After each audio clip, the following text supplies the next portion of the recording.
Agora o Tem Notícias fala sobre um dos assuntos mais discutidos hoje em todo o país. A Câmara dos Deputados aprovou ontem o texto base do projeto de lei que regulamenta contratos de terceirização no mercado de trabalho. Agora o projeto segue para a sanção do presidente Michel Temer. Mas com essa aprovação, o que pode mudar na vida do trabalhador e nas negociações de trabalho entre empresas e funcionários? Quem vai nos ajudar a explicar tudo isso é o advogado Milton Lopes de Oliveira Neto, especialista em direito trabalhista, já está aqui com a gente. Milton, muito obrigado pela presença, uma boa tarde. Quais são as principais mudanças propostas aí nesse projeto de lei? Boa tarde. As principais mudanças são que a contratação de funcionários terceirizados agora, ela passa de 3 meses para 6 meses, com possibilidade de extensão por mais 90 dias. Então, o contrato de terceirização passa a ser de 3 para até 9 meses de contrato. Isso os temporários, né? Os temporários. Só rapidinho, para você que está em casa, que tem alguma dúvida, a gente vai reforçar. Se você tem alguma dúvida, alguma pergunta sobre o tema, pode mandar para a gente. Nosso WhatsApp é o 15 99758 5511. A gente tem falado bastante sobre a questão da regulamentação, né? Permissão da terceirização da atividade fim de uma empresa. Só para explicar, então, para elucidar isso para quem está assistindo. Isso significa que, por exemplo, uma escola que contratava o funcionário terceirizado para fazer a limpeza, agora também pode contratar, por exemplo, um professor. Esse é um exemplo, doutor? Sim, exatamente. Até hoje não tem uma lei específica que regulamente a contratação de mão de obra terceirizada. Ou então o TST, através da súmula 331, é que regulamenta, o entendimento deles regulamentando essa contratação. Então, segundo o entendimento do TST, as empresas podem contratar mão de obra terceirizada em caso de contratação temporária.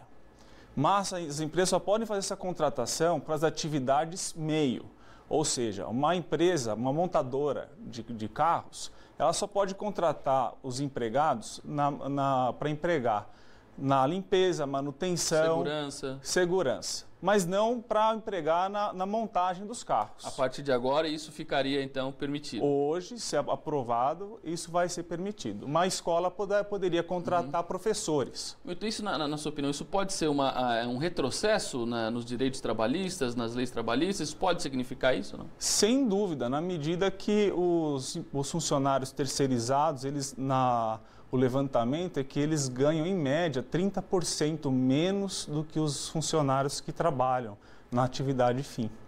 Uma das justificativas do projeto de lei é facilitar o acesso ao emprego ou criar mais empregos, diminuir os encargos para as empresas, né, que contratam, para elas poderem, assim, contratar mais.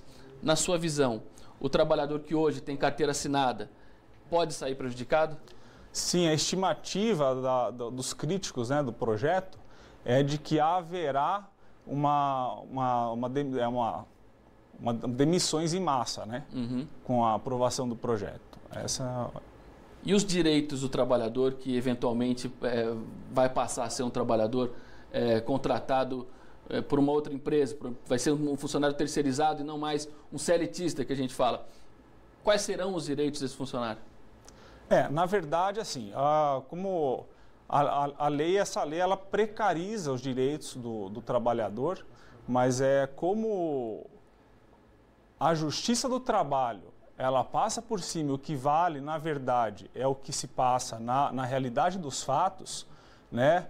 Posteriormente, numa reclamação trabalhista, esse funcionário ele vai poder pleitear os direitos dele de acordo realmente com a demanda dele, né? Para quem está assistindo também tirar uma outra dúvida, o trabalhador que tem uma carteira assinada hoje, a lei trabalhista prevê alguns direitos para ele, né? Vale alimentação, plano de saúde, férias, 13º. Se o trabalhador for contratado nesse regime aí de terceirização, ele pode perder esses direitos? Há obrigatoriedade de que ele tenha também todos esses direitos que estão previstos por lei hoje? Sim, não, sem dúvida. A mão de obra terceirizada, por ser um trabalho terceirizado, ele não tira o direito do trabalhador. O que acontece é que o trabalho é temporário, né? Agora, saindo da relação de trabalho temporário, se ele trabalhava dentro das mesmas condições de trabalho, ele tem um paradigma, ele exercia as mesmas funções dentro da mesma empresa, de um trabalhador da empresa, ele tem direito à equivalência de direitos. E o senhor acredita que isso possa de fato incentivar a criação de mais empregos, possa incentivar as empresas a abrirem mais vagas? Abrir mais vagas, eu acredito que não. Fomentar, não. O que eu acredito é que o que possa fomentar é a exploração do trabalhador, que é a parte mais fraca e suficiente na relação de trabalho. Certo. Tá certo, doutor. Muito obrigado pela presença, pela participação, por esclarecer alguns pontos aí para o pessoal que está em casa, um tema que está levantando muitas dúvidas. A gente agradece mais uma vez, uma boa tarde. Muito obrigado.